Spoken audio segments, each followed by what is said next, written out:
Hello! So today I'm so excited because I'm going to be making a bookshelf for my kids' room. So if you don't know, my name is Terry and this is my YouTube channel. I love to do DIY, I love to share creative home projects, as well as I'm a new mom on maternity leave. So I just love to share my journey as I try to balance creativity and motherhood. So for my baby shower, instead of cards, I asked for baby books. So I got quite a bit, as well as I have received a lot of secondhand books. And so right now we have like quite a bit of baby/children's books in our library, and I don't really have a place to put them. And I want to make a front-facing bookshelf, or as the cool parents call it on the internet, Montessori shelves. And so the idea is that you face the books outwards so that the covers,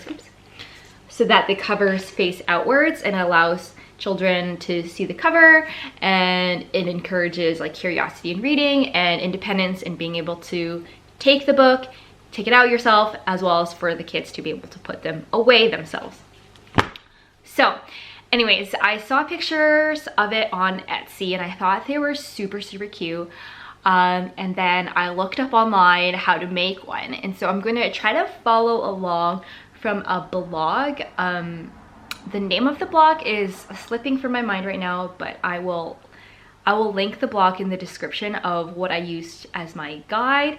But overall, I think this is a pretty beginner-friendly build, and I'm really excited to try and make it today. So the added challenge is I'm gonna have to try to make this in between my kid's naps / when he's asleep. So we'll see how that all goes. Right now he's asleep, so let's get going. So let's start off talking about the design of the shelf. So I want to have a crossbar that's going to be 3 feet long, and I want to have the sides about 6 inches tall so that it can hold really tall books without it possibly toppling over on the front. And where the books sit on, that is about a 3 foot long length as well.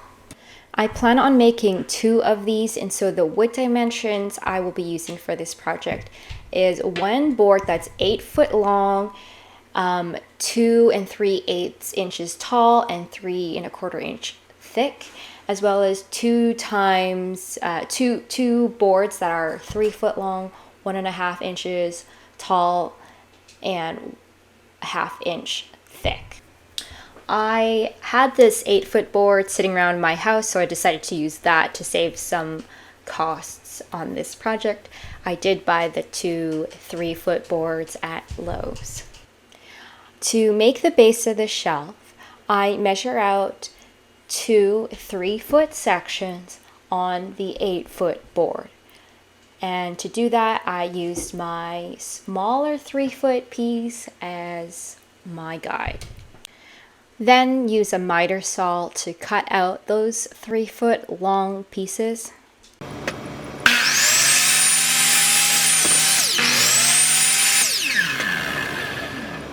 On the remaining pieces of wood, I measure out and mark off where 6 inches is, and then I cut them out.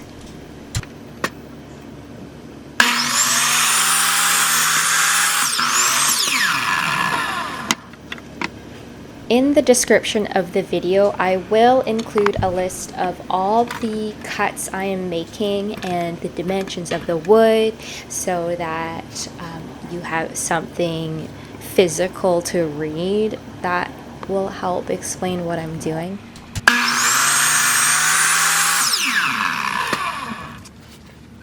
And because I'm more of a visual, hands-on learner, I just wanted to see how this would all look before I screw it all together. So I just grabbed some masking tape and roughly taped it together to see what it looks like, as well as I held it up to the wall I want to install it on and just make sure that it's the dimensions I like.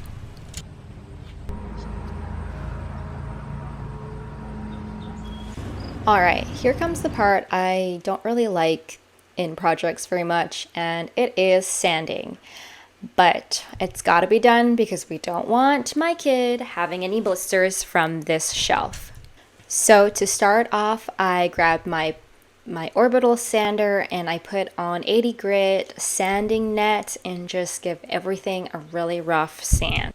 I follow this up with 120 grit and then 220 grit to just make sure it is super smooth and there are no loose wood pieces.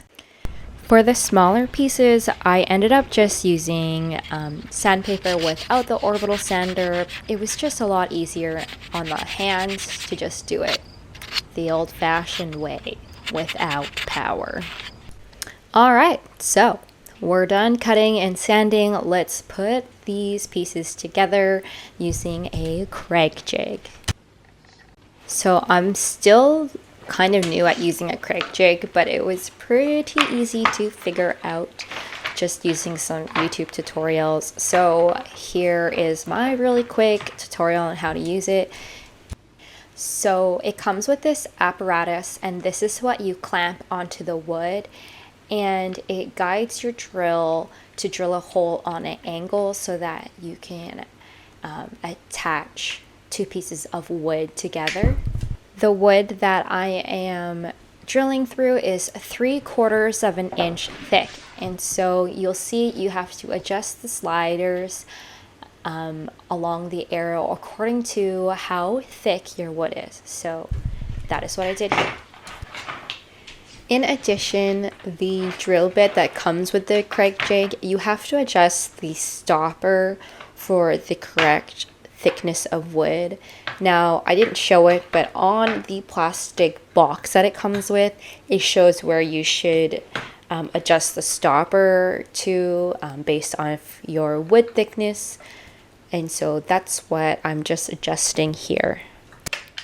And so that's all you need to do to set up the Kreg Jig, and we're ready to roll. So here I grabbed the base part of the shelf, and I'm going to attach the Kreg Jig using a clamp. I am using a specific clamp that is compatible with the Kreg Jig, and I'm just clamping it down on the end of the wood. I then grab my drill with the Kreg Jig drill bit, and I drill using the Kreg apparatus.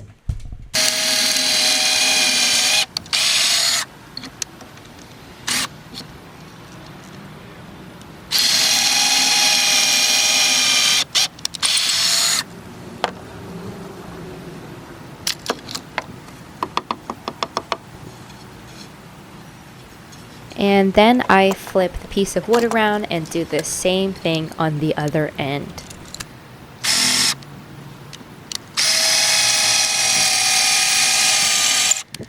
And now we have the base of the shelf. Each end of the wood has 2 pocket holes in it, and we are going to now attach the sides of the shelf. I first used a drill bit to try to attach it, but I found it kind of difficult, and it was just easier to use a handheld screwdriver. So that's what I ended up doing.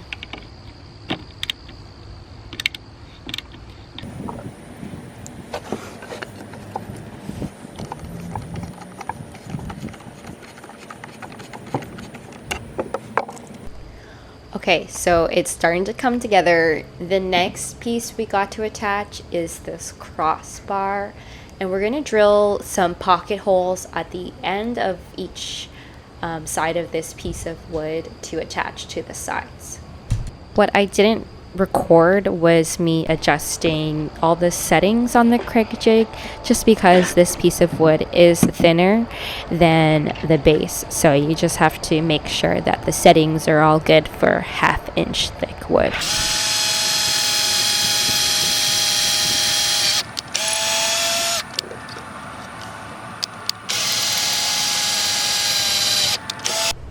Okay, so this is what it looks like. We can now attach it to the shelf.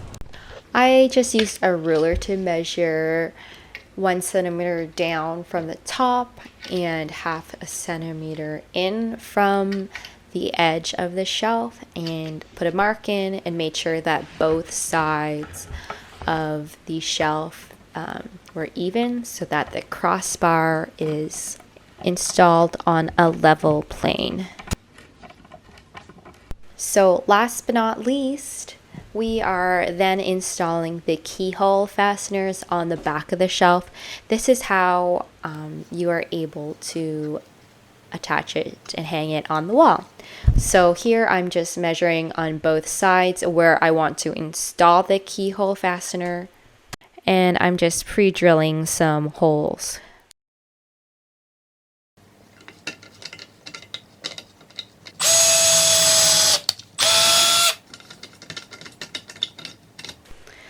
Oh my goodness, it's all done. It looks so cute. I'm so excited to put this up on the wall. So I ended up hanging it and I didn't film it, but this is the final result. What do you guys think? I like the placement of the crossbar because it seems to keep the big books stable as well as the little books. The only thing that I wanted to mention was that the holes from the Kreg Jig are visible, but you can cover them up using some like dowels.